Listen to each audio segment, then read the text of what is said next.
A pulley system is used to transfer a torque from a driving pulley via a belt to the driven. Now the speeds of these two driving and driven pulleys is going to be different because of their different sizes.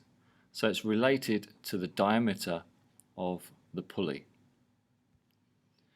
They're linked by the formula S1 times D1, so the speed of the first one times the diameter of the first one is equal to the speed of the second one times the diameter of the second one.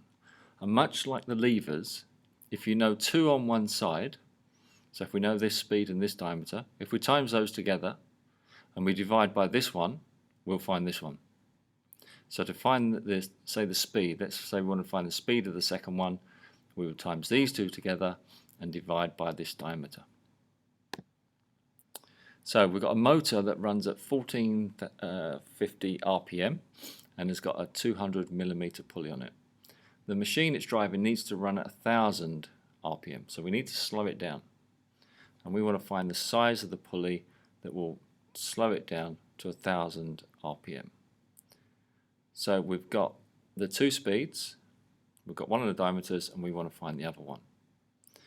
So S1 times D1, we know S1 is 1450, and we know D1 is 0.2 meters, which is 200mm. So for this, we're going to turn it into meters, because that's the SI unit. So 1450 times 0.2, and we're going to divide by the other speed, by 1000. And that gives us, 0.29 meters.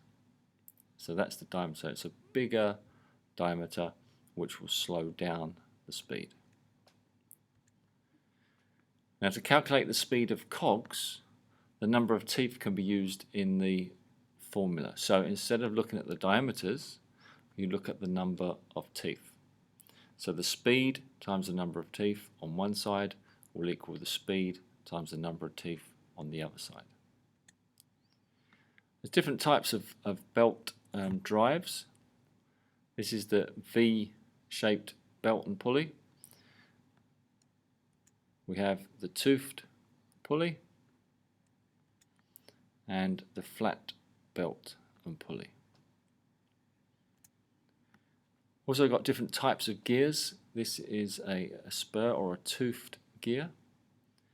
This is a double helical gear, and this is a straight bevel gear. Advantages and disadvantages of the pulleys and gears. So pulleys, they can economically transfer drive over a greater distance than gears. So if you've got a big distance between your driver and your driven, then you would use a pulley and belt system. They're cheaper to set up and maintain. They don't require lubrication, and they don't have backlash like a gear system.